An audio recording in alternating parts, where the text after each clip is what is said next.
شيخي عندي لكم طلب. نعم تفضل. طلب. ما أرجوه منك هو ألا تدع قناتك تقنطرة لتمرير بعض الكلمات النادية، مثل الأخ المغربي، المذيع المغربي الأخ إقبال يسب الملك محمد السادس. هذا هو أرجو أن لا يكون. أطلب منك. لماذا أخي محمد لا يكون على قناتك أخي محمد؟ نعم. لماذا تدافع عن محمد السادس؟ لأنه من أهل البيت. لا، إن شاء الله يصحح لك سماحة الشيخ هذا الفهم الخاطئ. إن شاء الله سماحة الشيخ الآن يجاوبكم أخي محمد على هذا اللبس الذي لديك. بارك الله. حياكم الله. شكرا على الاتصال أخي محمد، أهلا وسهلا. حياكم الله. تفضل سماحة الشيخ. يعني أرجو من الأخ الكريم محمد خضري من المغرب أن يلتفت إلى مسألة مهمة، أننا نحن لا نعد من ينتسب إلى أهل البيت عليهم السلام بالنسب فقط دون العمل، لا نعده ممن يستحق الاحترام وممن يصح أن يوسم بهذا الوسم الشريف وهو وسم أهل البيت. لقد جاء عن نبينا وأهل البيت الطاهرين عترته الطاهرة صلوات الله عليهم أحاديث كثيرة مضمونها أن المطيع لله عز وجل منا أهل البيت، والعاصي لله عز وجل ليس منا أهل البيت وإن كان محمديا علويا فاطميا. مضمون هذا المضمون متكثر في الأحاديث عن النبي وعن عترته الطاهرة صلوات الله عليه. فلا يجوز إذا ما رأينا رجلا ينتسب إلى بني هاشم، ينتسب إلى محمد وعلي وفاطمة عليهم السلام مجرد نسب، لكن أفعاله أفعال مخالفة لمنهج محمد وعلي وفاطمة صلوات الله عليهم. لا يجوز أن ننسبه إلى أهل البيت عليهم السلام هكذا جزافا ونحترمه ونقدره فضلا عن أن نقدسه. الملوك والحكام الذين ابتليت بهم أمتنا اليوم ظلمة، كلهم ظالمون، كلهم فساق، كلهم فجار، تئن منهم الشعوب. فلا ينفعهم أنهم ينتسبون إلى أهل البيت عليهم السلام نسبا. لا ينفعني أن يأتيني محمد السادس أو قبله الحسن الثاني أو قبله أو يأتيني ملك الأردن مثلا كذلك لأنه ينتسب إلى أهل البيت، هذا عبد الله الثاني مثلا، أو غيرهم من الجائرين من الظالمين. لا ينفعنا أنهم يجورون ويظلمون ثم يريدون منا أن نحترمهم بحجة أنهم ينتسبون إلى أهل البيت. نقول لهم قفوا، نحن نحترمكم لو كنتم عادلين، لو كنتم صالحين، أما تئن منكم الشعوب وأنتم تظلمون وتجورون وتفسقون وتفجرون، عملكم مخالف لما كان عليه محمد صلى الله عليه وآله وآل محمد الأطهار عليهم السلام، فلا ينفعكم ذلك ولستم أهلا للاحترام. ملك المغرب الحالي هو من هؤلاء. انظروا الشعب المغربي كيف يئن من هذا الملك، هذا الملك الفاسق الفاجر المعروف فسقه، المعروف فجوره، المعروف تلذذه بالشهوات، المعروف عنه اكتنازه لأموال وثروات هذا الشعب المنكوب. في حين أن قطاعات عريضة من هذا الشعب تحت مستوى الفقر، مع كون الشعب المغربي للإنصاف من الشعوب التي حباها الله عز وجل برجاحة في العقل وكذلك بسلامة في الخلق. الشعب المغربي عموما شعب متعلم ومثقف، فلماذا يكون هذا حاله؟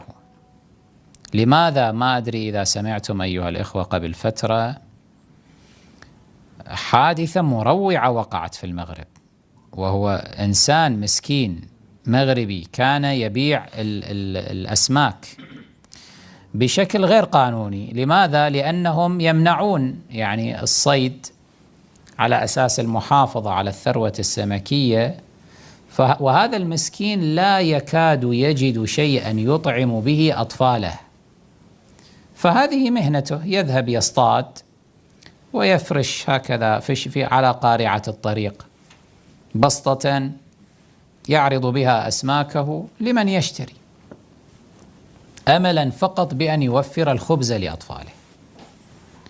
جاءت سيارة من هذه السيارات التي تحمل النفايات إلى ما هنالك، ورأت هذا الأمر فقالت أنت تخالف القانون، فصادرت منه كل هذه الأسماك ورمتها في حاوية النفايات الآلية في هذه السيارة. الرجل المسكين لأن هذا رأس ماله رأى ذلك حراما أن يؤخذ منه رأس ماله هكذا، إنه سيرجع إلى بيته لا يطعم أطفاله. والفقر يدفع الإنسان أحيانا إلى الجنون، مصيبة الفقر يدفع الإنسان إلى الجنون. رمى بنفسه في الحاوية، هو رمى بنفسه في الحاوية أملا في أن يستنقذ هذه الأسماك. والمشهد كله مصور من خلال أجهزة الهاتف، الناس صوروا، الناس المتجمهرين الذين كانوا هناك. جاء شرطي وأمر بتشغيل الحاوية، فطحنت الحاوية الأسماك وصاحبها ومات في نفس اللحظة. حادثة مروعة والله تهز الإنسان. الله أكبر، كيف انعدمت المشاعر في نفوس هؤلاء. يعني هؤلاء الآن الذين هم يفترض أنهم موظفون لدى الدولة، لهذه الدرجة تنعدم فيهم المشاعر الإنسانية فيطحنون إنسانا كان يكد على عياله، هكذا يقتلونه. ما الذي ألجأ هذا الإنسان المواطن المغربي لأن يعمل هكذا؟ إنه الفقر. وأمير المؤمنين عليه الصلاة والسلام يقول ما رأيت نعمة موفورة إلا وبجانبها حق مضيع. أنت ترى الملك يعيش نعمة موفورة بين قصوره وبين جواريه وبين سياراته الفخمة، وما أدري له يخت وله ما أدري، يذهب للسفر إلى أوروبا وإلى بلدان الدنيا ويعيش عيشة لا مثيل لها. في قبال هذه النعمة الموفورة حقوق مضيعة للملايين من البشر. مثل هذا الإنسان، مثل هذا الحاكم الظالم لا يستحق احتراما منا، ولا يمكن أن يعفى من أن يدان أو ينال منه بحجة أنه ينتسب نسبا لأهل البيت. وما قيمة النسب إن لم يوافقه العمل؟ فليكن هذا إن شاء الله معلوما لجميع الإخوة المهتدين، فإنه ليس في دين الله عز وجل هوادة. نحن نجل من أهل البيت نسبا الصالحين فقط، أما الطالحين فلا كرامة لهم، لا احترام لهم. ابن الإمام الصادق ابنه عبد الله ابن جعفر ابن محمد ابن الإمام الصادق عليه السلام الشهير بعبد الله الأفطح ليس محترما عندنا، ليس جليلا، نذمه نلعنه. لماذا؟ لأنه كان من الطالحين،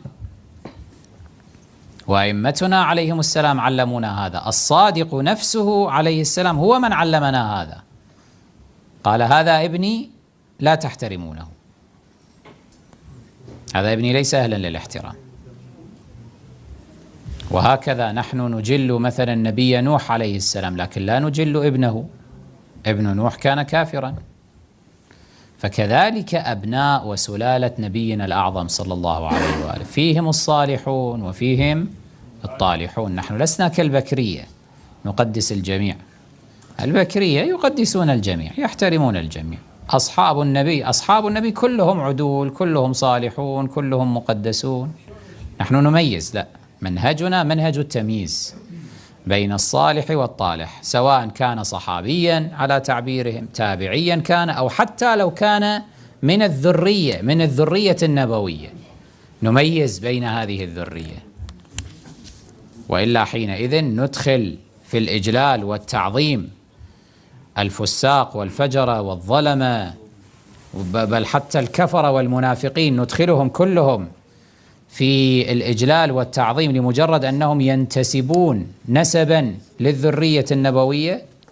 هذا معناه تحويل ديننا إلى دين عائلي، دين أسري فقط. من يكون منتسبا لهذه الأسرة يقدس ويحترم، حتى وإن كان ظالما فاسقا فاجرا منافقا أيا كان يحترم.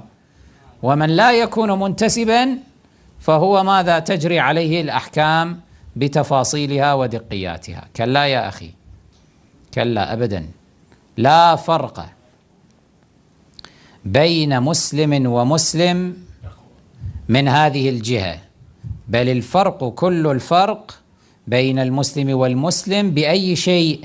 بالتقوى. إن أكرمكم عند الله أتقاكم.